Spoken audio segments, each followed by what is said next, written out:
Hello मैत्रिणींनो, कशा आहात? बरे आहात ना? तर आज वार आहे गुरुवार आणि आज आहे दीप अमावस्या, आषाढी अमावस्या.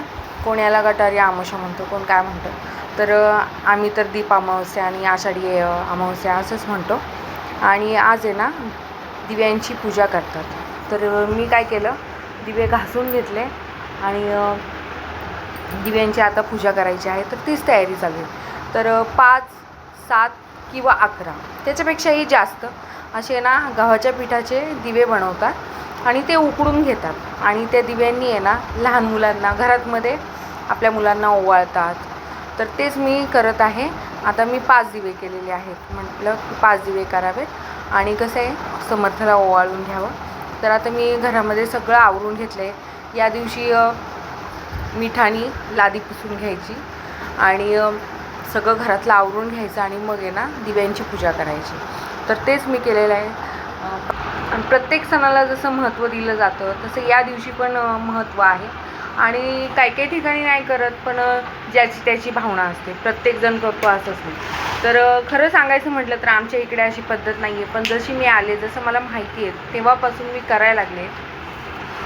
कारण ते मी बघितलेलंच नाही आहे कधी, त्याच्यामुळं मग काय बोलणार.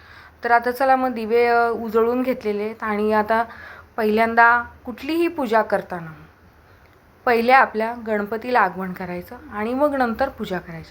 छोट्यातली छोटी का ना होईना पूजा, पण पहिले ना जेव्हा पण पूजा करू तेव्हा पहिले गणेश पूजा आणि मग नंतर कोणतीही पूजा करा. तर मी पण तेच केलेलं आहे. आपल्या गणपती बाप्पाला आगमन केलेलं आहे, नंतर मग आपली दिव्यांची पूजा करून घेणार. आता मी दिवा जो आहे तो उजळून घेतलेला आहे. आता त्याला मी हळदी कुंकू वाहणार, फूल वाहणार आणि मग नंतर समर्थ आणि ह्यांना ओवाळून घेणार. आता गौरी ओंकार तर नाही आहेत, तर समर्थ आणि ह्यांना ओवाळून घेणार. आणि अशा छोट्या छोट्या गोष्टी जेव्हा मी घरामध्ये करते, काही का असं ना प्रत्येक गोष्टीमध्ये ना मला त्यांची आठवण येतेच. पण ठीक आहे, आता काय करणार.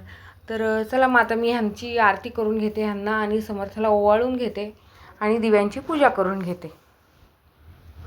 आणि मला असं वाटतं की आहे ना, जे आपण करू तेच बघून पुढची पिढी करणार आहे. तर जे आपल्याला माहिती आहे ते आपण केलं तर काय आहे, त्यात एक वेगळं समाधान मिळतं आणि चांगलं हे करण्यामध्ये. तर आता मी काय केलेलं आहे, दिव्यांची पूजा वगैरे केलेली आहे. सगळ्या घरामध्ये धूप अगरबत्ती दरवळून देणार. आणि बघा तुम्ही असं केल्याने ना पॉझिटिव्ह एनर्जी घरामध्ये निर्माण होते आणि खूप समाधानकारक वाटतं आणि आपल्या मनाला पण बघा एक वेगळीच एनर्जी मिळते. आणि गेले 3 दिवस आहे ना सतत पाऊस पडतो. एवढा पाऊस आहे ना की थांबलेलाच नाही आहे पाऊस.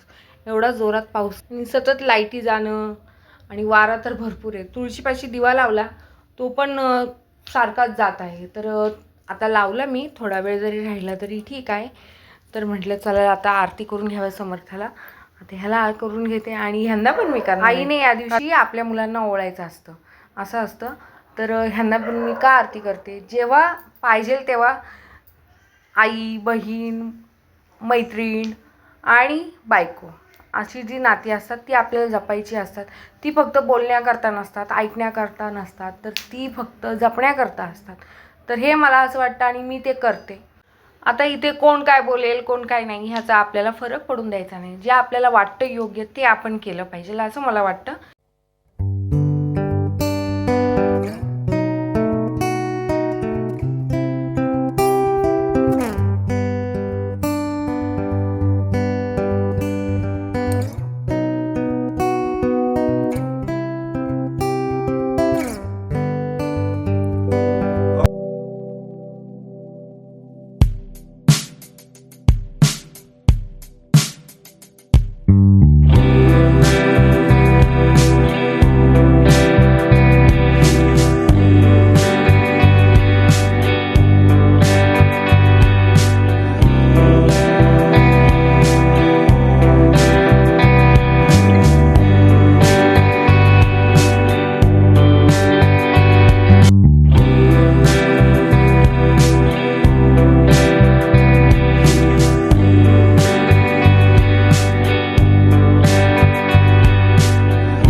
आता जेवणामध्ये मी वरण भात आणि कोथिंबीरची वडी जी लावली होती त्यातले 2 लोंढे मी तसेच ठेवून दिले होते, तर ते आता मी तळून घेतले.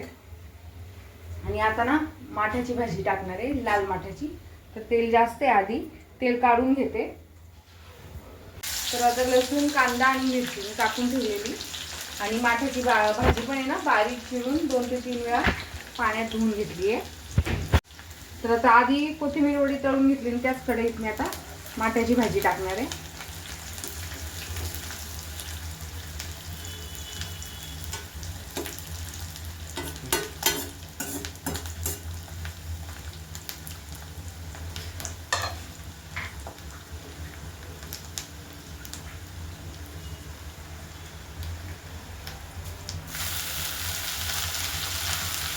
तर असं असणार आहे आजचं जेवण. तर चला मग माझ्या व्हिडिओला मी आता इथंच एंड करते. जर तुम्हाला माझे व्हिडिओ आवडले तर माझ्या व्हिडिओला लाईक, शेअर आणि सबस्क्राईब नक्की करा.